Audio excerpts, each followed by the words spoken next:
Good morning, good afternoon, and good evening, everyone. Once again, hope you had a restful weekend amid what is otherwise crazy, crazy times, as you all have seen. Another week of Donald Trump going after his political enemies and maybe even political allies. And of course, Mehdi, I'm talking about his targeting of someone who arguably helped him win almost 10 years ago, James Comey. How did you react to this? I mean, it wasn't a surprise. Good morning, everyone. Those of you in the morning time zone watching this now. It's 11 a.m. here in Washington, D.C., where Prem and I are. It wasn't a surprise because Donald Trump told us he was going to do this. The thing about the fascist moment we're in, Prem, right now, is that it's all laid out for us. None of it is a surprise. That, in the past, these things happen behind the scenes with denials, subterfuge. With Trump, it's like, I'm going to get elected, I'm going to be your vengeance, and I'm going to punish all these people and send them to prison. And then he gets elected, and then he's doing that.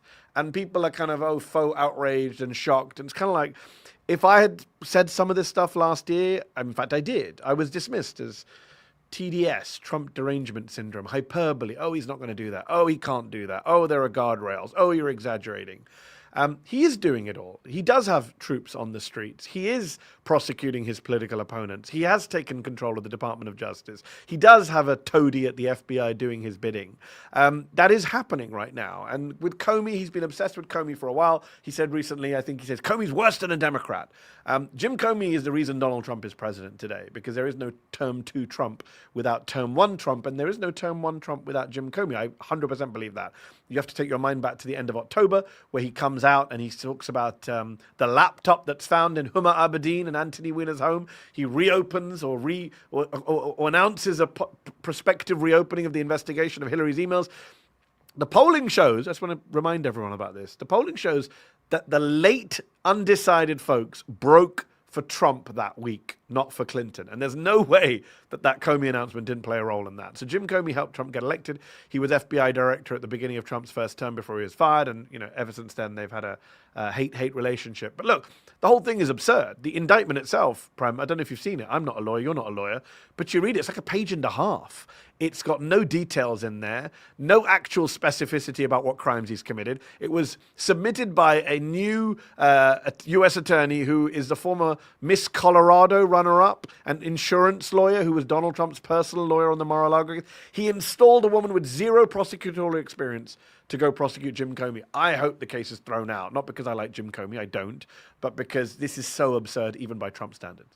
Yeah. And before we continue, just a reminder, everyone who's watching, thank you for joining us once again. If you're on Substack, YouTube, wherever you are, please send your questions, your thoughts to us. We'll try to get to as many as we can, as we always do. I know we don't always get to all of them, but we appreciate everyone sending all their thoughts in. You mentioned how none of this was a secret, and also how sparse some of this is justified. When you were talking about the indictment, it reminds me, of course, to how little even crumbs there were when they went after Mahmoud Khalil. Yes. At first, they were practically just inventing a justification, functionally speaking, to go after him. And obviously, that's expanded so much more beyond just Mahmoud Khalil. We've seen in the past week, Ken Klippenstein, friend of the show, his great reporting on the various ways the Trump administration is trying to open the aperture of what is considered terrorism. Yes. And accordingly go after people. And we've seen that just the past couple of days, of course, in Portland, Oregon, in terms of his Trump's moves to deploy troops against his own citizens. How are you reacting to that? So again, some of us said, in fact, Kamala Harris said it and she was attacked. She got fact-checked. The Democratic presidential candidate, when she said Trump's going to use troops against his opponents. I remember all these fact checks going, well, he didn't quite say that. He's not really going to do that. It's literally what he's doing. He has said he's going to send troops into Democratic cities, blue cities. He's now threatening Portland, Oregon, where he says domestic terrorists need to be fought with, quote, full force. Apparently, the Pentagon had no idea about the statement that came out on his Truth Social account. The governor of Portland, Oregon, the governor of Oregon's pointing out that there is no mass violence or disturbance in Oregon. Basically, there are some protesters outside an ICE facility, and that is what they're claiming justifies sending in the military with, quote, full force to fight domestic terrorists. Isn't it ironic, Prem, that the MAGA movement and Trump always distinguished themselves from George Bush and the neocons as being this different type of Republicans, right? They went after the neocons. Trump's one of Trump's famous moments in 2016 was denouncing George Bush on the Republican debate stage against Jeb Bush. And even lefties who had a soft spot for Trump would often say, well, at least he's not a neocon. And yet now we're seeing this is war on terror on steroids. This is T. Everyone's a terrorist. The T word is being thrown around with more abandon now than by Rudy Giuliani back in the 2000s. So this idea of domestic terrorists is very dangerous because obviously we've had the Islamists, foreigners, big bearded Muslims. Now it's anybody who's against this administration. And I see there's a question in the chat, actually, Prem, from Maria Schnee, I see. Could you speak about NSPM 7? You mentioned Ken Klippenstein's reporting. He reported on this national security directive that Trump is put out, that's being mislabeled an executive order. Maria's asking about the implications for the JTTF, which is Joint Terrorism Task Force. It is all one plan, right? You demonize these people. You send out ICE to provoke and grab even American citizens off the streets. You love the protests because the protests allow you to say things are out of control. Stephen Miller goes around and says, we're going to use the JTTF. He announced it earlier. The Joint Terrorism Task Force, the FBI, all of these resources to go after American citizens who disagree with our policies, who protest outside our government facilities. That's now a crime. Prem, did you see over the weekend at the Broadview facility, they were firing chemical rounds like powder and all sorts of weird shit they were firing at protesters. One guy's back was covered in marks. A journalist from NBC Chicago, I think, said her car was hit by this stuff. I mean, this is full-on authoritarianism. It's happening very fast. And Maria's question is very right. That NSPM 7, this National Security Director, basically, as Ken pointed out in his reporting, defines political views as terrorism. Like if you're anti-capitalist, if you're anti-Zionist, if you're anti-American, which is the broadest, most capacious phrase of all, this is McCarthyism on steroids. This is the kind of stuff that Senator McCarthy would have loved to have done, which Trump is now doing, formalizing it. And a national security directive is very dangerous because it goes to all security agencies, military intelligence, and that's what they now treat as their enemies. So again, Prem, to go back to your question with the troops in Oregon, he said he would do this. He sat in a rally. He stood in a rally last year and said, I will send the military. He said in an interview with Maria Bartiromo, I'll deal with the vermin and the enemy within with troops if need be. And he's doing it. Yeah. There's a lot of questions that we'll get to in more detail in a few minutes, I think, on Democratic leadership, on both their fecklessness, but also, the potential for them to wield as much power if they are ever leadership again.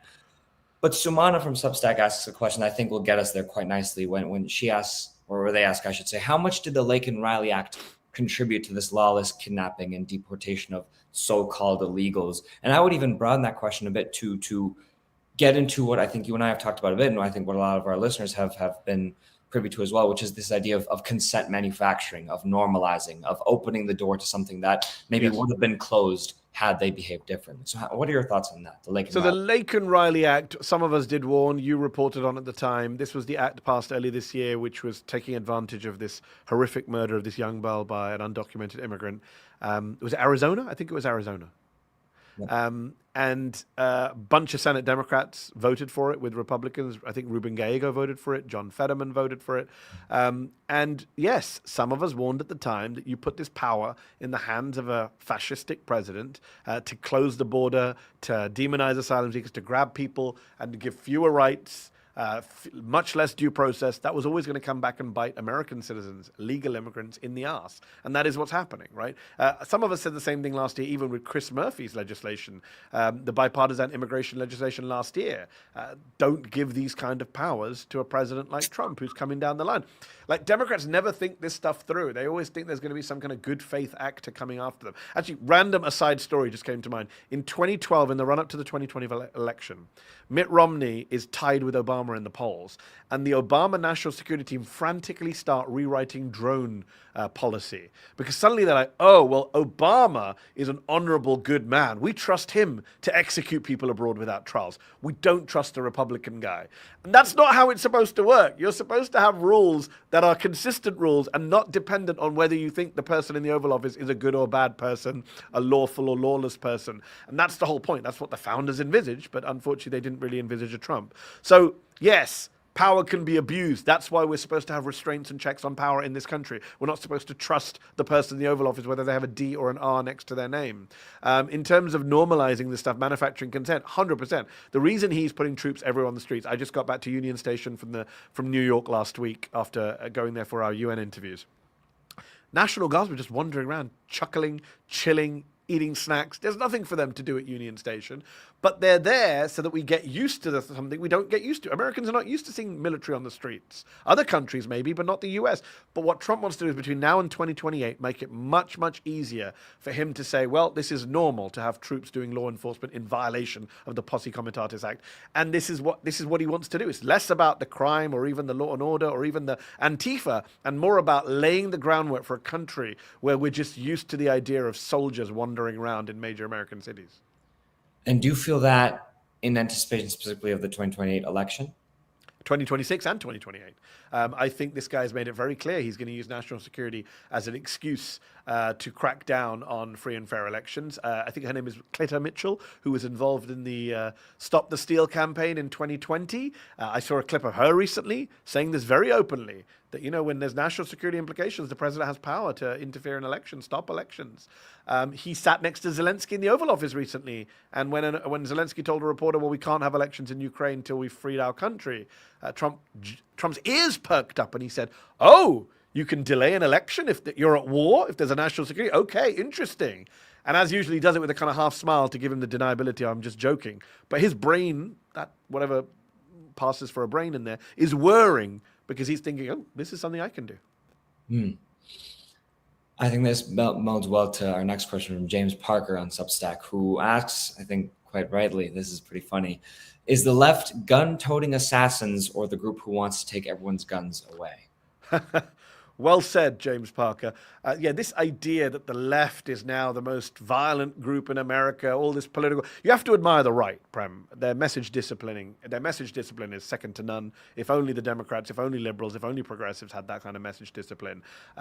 They fill the zone, they fill the vacuum, they flood the zone. Ever since the shooting of Charlie Kirk, they have had one singular message, that all the violence in the US is from the left, left-wing terrorists, Antifa, domestic terrorists, and it's all, to go back to the NSPM and the executive orders, it's all part of one plan to criminalize opposition to this government. It is insane how unhinged the rhetoric is about left-wing violence when all the studies show the exact opposite. In fact, Axios ran a study at the weekend that went viral and the Deputy White House Press Secretary shared it. And they're all sharing, which said, the headline was left-wing terrorism at highest point for 30 years. And then they're all sharing the graph. And the graph shows that right-wing terrorism is much higher every single one of those years, except this year. And even this year, the left-wing terrorism is much, much lower than every previous year of right-wing terrorism. So the whole thing is absurd. Even when they spin these statistics to try and make the left look bad, the graph, to anyone with two eyes, can see it's right-wing terrorism that's been the problem, as every study shows. We at Zeteo published a piece with all the studies and links. Check it out at zeteo.com, showing that the violence is from the right. At the weekend, Prem, we saw a bunch of mass shootings. I can't even keep track of which mass shooting, but the one that caught everyone's eye was this horrific attack on the church, the Mormon church in Michigan. And the guy they've arrested for that, the alleged suspect, it's weird because I was out Sunday and I saw this shooting, and then I looked at my Twitter and I saw JD Vance say thoughts and prayers. I saw Kash Patel saying we're sending an investigation. Weirdly, they didn't say anything about the political identity or ethnic background of the shooter. That's weird, because that's what they've been doing nonstop for the last few weeks. Why would they not do that in this case? Could it possibly be because the shooter is not trans, is not an immigrant, is not a Mexican, is not a Muslim, is not a leftist? And hey presto, turns out that the alleged shooter is a Trump supporter, a Trump voter with a Trump Vance sign on his home, allegedly. So it's the Family Guy meme. For those of you who know the Family Guy meme with the chart of colors, it is kind of brown guy terrorist, white guy mentally ill. So this guy, the right are not talking about it. Laura Loomer's not posting about him because he's a white Christian. I think he's a hunter. There's a picture of him wearing a liberal, Cry Liberals t-shirt. So suddenly, we're not talking about right-wing political violence anymore. And by the way, I just want to be clear. I'm not saying he was motivated by support for Trump or that he's a right-wing terrorist. I'm just saying by the rules established by the right, which is anyone who's ever had any links to the left is automatically the responsibility of the left. Well, then they're responsible for the shooting in Michigan, per their own logic. The silence was truly incredible. I mean, especially because we've gotten so used to over the past few weeks, J.D. Vance, Kash Patel specifically, namely, live tweeting their investigations, often, of course, stepping into rakes and getting something remotely or largely wrong. No live tweeting, no breathless sort of, we're doing all this work to make sure we respond to this horrific killing on the church. It was very, very remarkable to watch. And what an entrance into the contradictions of this moment. You have one day the Trump administration announcing a war on domestic terrorism. The next day, someone who won an award, as many veterans do, for their participation in the war on terrorism. The medal he got is literally called the War on Terrorism Medal. Then commits what's allegedly an act of domestic terrorism, all while the U.S. is funding terrorism overseas as we speak. What an entrance. Yeah, I mean, it also goes back to what I was saying about the war on terror. The war on terror was never over, right? It's this idea that it was kind of some discrete, separate thing that's over, we can move on from. We will live with the consequences of the war on terror, the Iraq war, the invasion of Afghanistan, all of that, the Patriot Act, for many decades to come. Donald Trump would not be president had George W. Bush not done what he did. I believe there's a direct line from the Iraq war to Donald Trump. And of course, yes, the abuse of power that Bush and neocons brought about, that was inherited by Obama and the drones. Now Trump is loving that. And, this is, we've talked about this elsewhere. It's anti-war administration. This is a very hawkish administration. They're trying to start a war with Venezuela right now. There's reporting that Rick Grenell is trying to stop that, weirdly, within the Trump administration. He's the special envoy there. MAGA guy, but apparently he's against this. But the rest of the administration are mad at Grenell that he's keeping ties open with the Maduro regime because they want a war. So they want a war abroad. They want a war on terror at home. It's a very dangerous moment. There's the hawkishness, the viciousness, the complete soullessness.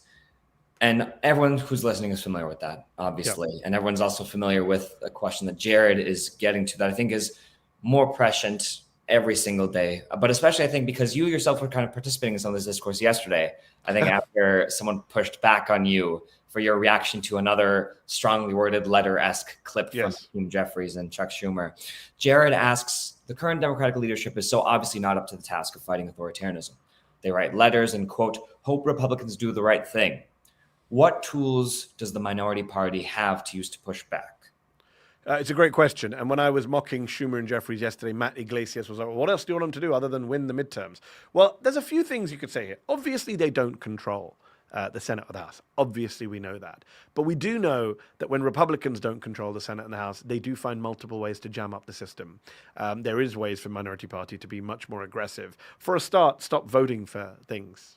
Stop voting for everything. Stop this bullshit bipartisanship. This has to end. You've got even my friends over at the Pod Save universe saying, stop all this. Like, you don't vote to fund a government that is rounding up American citizens, right? That is putting troops on the streets. This idea that, if they just fiddle with the bill here and there, we can do a deal and fund the government. Stop voting for things.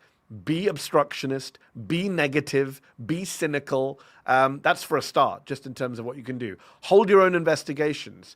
Fan out on the media with actual communications people. I said this in a previous chat you and I had. Have some kind of shadow cabinet that's ready to go and respond on various issues at all times. Elevate the good people in your party to speak. Jeffries and Schumer, it's not just about tactics. It's about a worldview. I don't deny that Democrats lack weapons and lack power on Capitol Hill. What bothers me is the mindset, because what happens when they do get power back? They're not going to do anything with it because they're still obsessed with this fake golden age of bipartisanship that never existed. When Chuck Schumer is going on TV and people say to him, what's your plan to stop fascism? And he says, well, I hope Republicans, we're going to win over a few Republicans. Number one, you're not.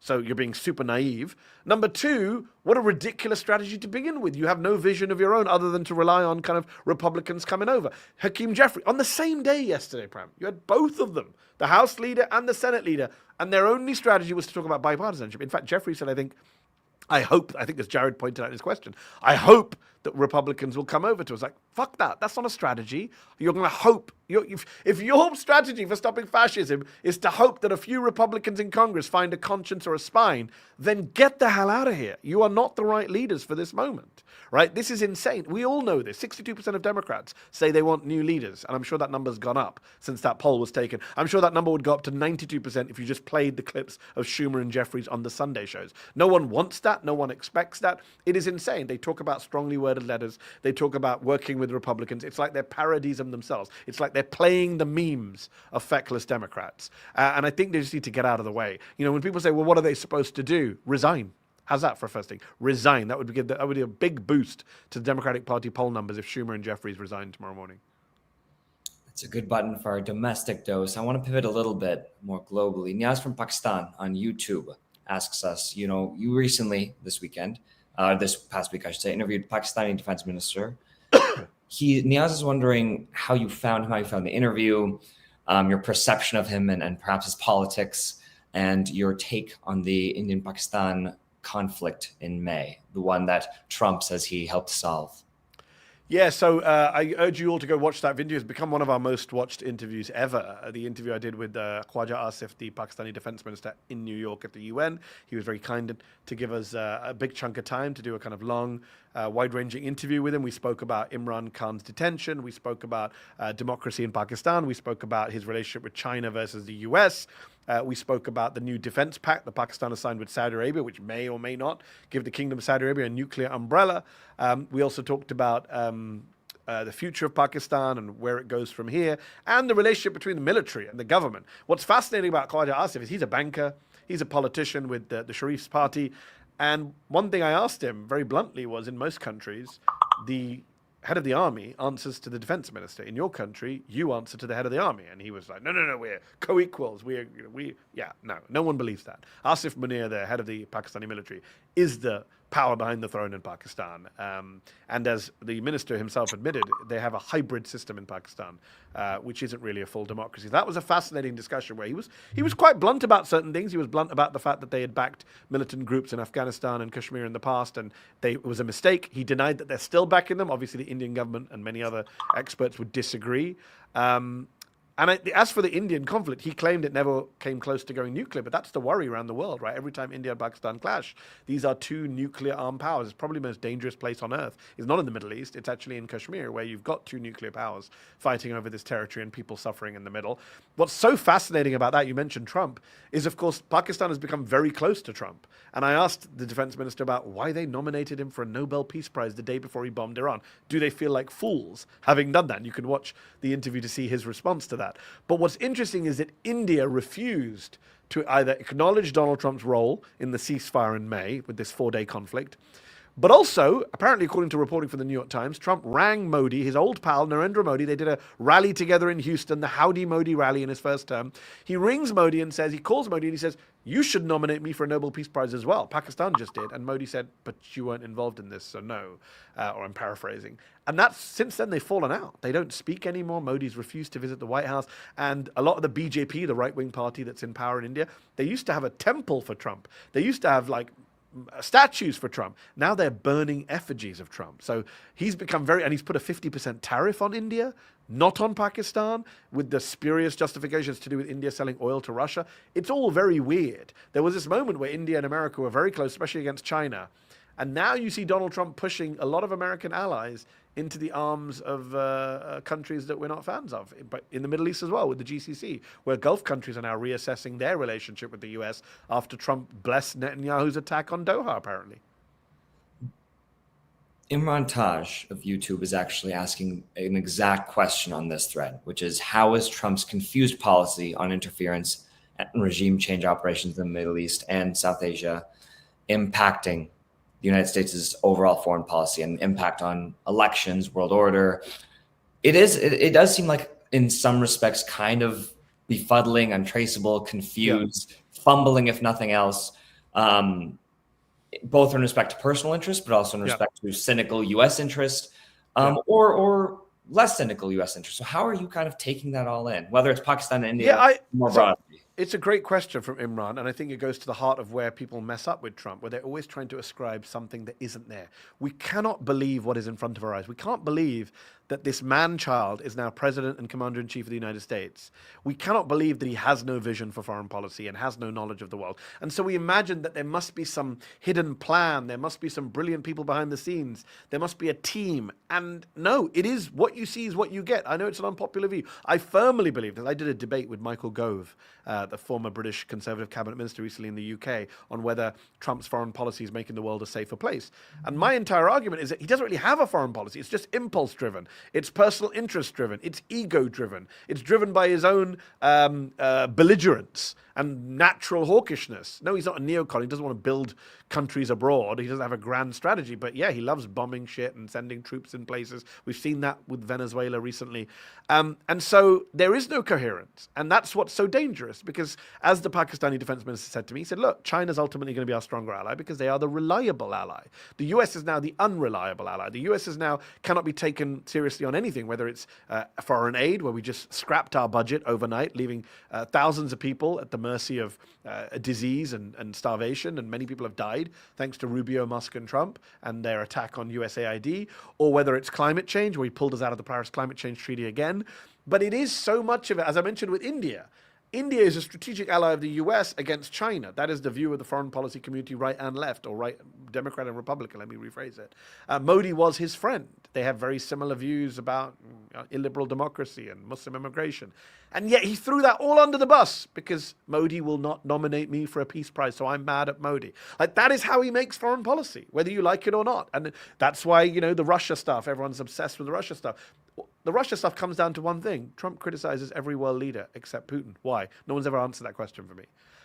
So, yes, it is very problematic for the United States to move forward when you have a president who is basically, foreign policy is being guided by his personal interests, corruption. I mean, he's making a shit ton of money, as his family, out of foreign policy. We're seeing that with Witkoff. We're seeing that with Don and Eric Trump Jr., Don Jr. and Eric Trump. We're seeing that he's making a ton of money off of foreign countries, as are his family. You're seeing the Pakistani government have been putting money into his crypto company. There were stories about the Vietnamese and the Trump family. Obviously, the Gulf, the Trump Gulf courses that are being opened up all over the place. So there's money and corruption that leads his way.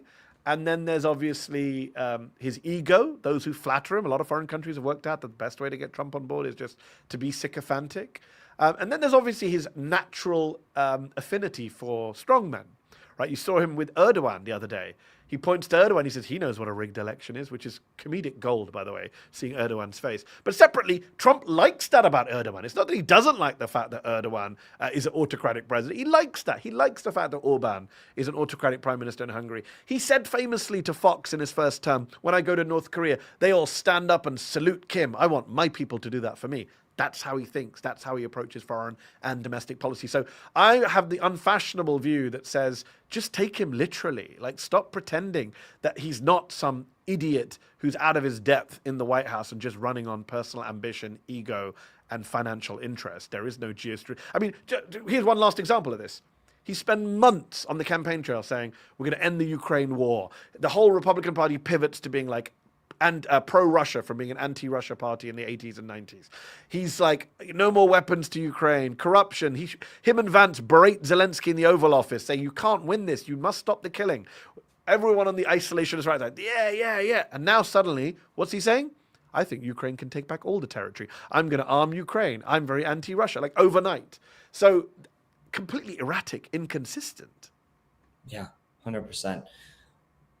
I think with regards to a lot of this alleged and reported corruption that you lay out from the Trump administration and the incoherence, it would be remiss, obviously, not to talk about and address its approach with Israel. It's now, as Trump meets with Netanyahu, it's the nth time that Biden or Trump is just inches away from the touchdown zone, the red zone, of finally getting peace in the Middle East. And unlocking whatever that means to the horrors of the Trump administration. There's that aspect. And I think there's another aspect here that also gets to just the regularity of these moments of just, it's almost 2 years now. And Valerie Passerini on YouTube asks whether you think shame can work against the AIPAC-sponsored crew or whether that's a lost cause. I mean, again, we're just on the doorstep of 2 years into this genocide. Yeah. 60,000 conservatively people killed, much more starving, homeless. their lives fundamentally changed. What more can possibly be done to swing these people, or are they just not? I mean, the level of horror in Gaza only goes up by the day. It never gets better. Over the last few days, hundreds of people have been killed. Every day you see 70 killed, 60 killed. Just these numbers appear in your social feeds, and you're like, nobody cares. If this was any other country in the world, if this was any other conflict, we would be stunned. We would be shocked at the sheer level of daily killing that cannot be justified. The pro-Israel apologists might want to say this or that strike, there was this or that Hamas post, but the daily, endless killings, no one can justify that. We know that, and Israel has turned mass killing into what Donald Trump does with his rhetoric. What does Steve Bannon say? Flood the zone with shit. Like, you can't keep track of all the scandals with Trump. You can't keep track of all the... Israel's done that with killing. They kill so often in so many places, so regularly. How are we as journalists even supposed to stop and say, all right, let's talk about this killing? Like, Reuters just did an investigation on the NASA hospital attack, where the 5 journalists were killed last month. Everyone's moved on. That feels like ancient history. There have been multiple massacres since then. So Israel's solution for dealing with the scandal of a massacre is just to commit more massacres. And there is an evil sociopathic genius to it. In terms of shaming these people, no, I don't think you can shame the shameless. John Fetterman being one of the most shameless people of all. The senator from Pennsylvania who pretended to be a progressive, has turned out to be one of the biggest apologists for genocide in modern American history. You can't shame him. He's doubled down. He's very proud of what Israel's doing. He keeps saying he supports it. And, some Democrats will say a few things about, it's gone too far and we need a ceasefire. But in general, no, I don't think you can shame them. I think you have to organize to beat them. I think you have to outraise, out-organize, and outvote them. Fundamentally, that's the only way you're going to get change in Congress. Shaming doesn't really work for most of the people. Maybe a handful on the fringes. A few people I know, Prem, you've reported on a few House Democrats who took money from AIPAC who now say they won't take money from AIPAC. There are a few. Good. I'm happy to see that progress. But by and large, systemically, you're not going to change it unless you can find a way either to outraise AIPAC or out threaten AIPAC, because they do work in a way of, as David Hogg pointed out on Twitter this week, got people very upset saying, it's a foreign influence operation that bullies Democrats into silence. Everyone knows that's the case. Talk to anybody on the Hill, talk to any member of Congress who's left Congress. They all know it. This is an open secret. So, yes, I do think you have to be able to put your money where your mouth is, and really, really find a way to pull Democrats, Republicans are a whole different situation, away from this right-wing pro-genocide group. If people are still supporting what Israel's doing, I said this at a speech on Saturday. I was lucky enough to receive an award from a Palestinian group called Know Thy Heritage, who are doing great work in terms of education about what's happening in the Middle East. And what I said in my speech to them was that if you're still supporting this 2 years in, you're a sociopath. There's nothing left to discuss or debate. No, anyone who still supports this, given everything we've seen and everything we know, you're a sociopath. So those people can't be reasoned with or kind of debated with. As I say, they have to be outraised, out-organized, out-maneuvered, outvoted. Organize. I'll leave you with a final question here that I think is a good conclusion here from Iram on Substack, who says, I tried to get my Pakistani parents to share my excitement of Zateo, and it was this interview, I assume your interview with the Pakistani defense minister this week, that convinced them why we need to support high-level journalism. How would you like to respond to Iram? I would say thank you very much. Share our stuff. We did some great interviews recently in New York with Zoran Mamdani. Check that interview out as well. Especially I see people are asking about Eric Adams dropping out. Please do watch the Mamdani interview, in which he covers a lot of this stuff. And I think Adams dropping out is not the end of the world for Mamdani. I think we'll see how many of those votes go to Cuomo. And I would remind you all that Mamdani, that Adams' name is still on the ballot because he left it so late to pull out that his name's still on the ballot. So it's not as good news for Cuomo as some might think. They do want Sliwa, the Republican candidate, to pull out too, so they can consolidate behind Cuomo against Mamdani.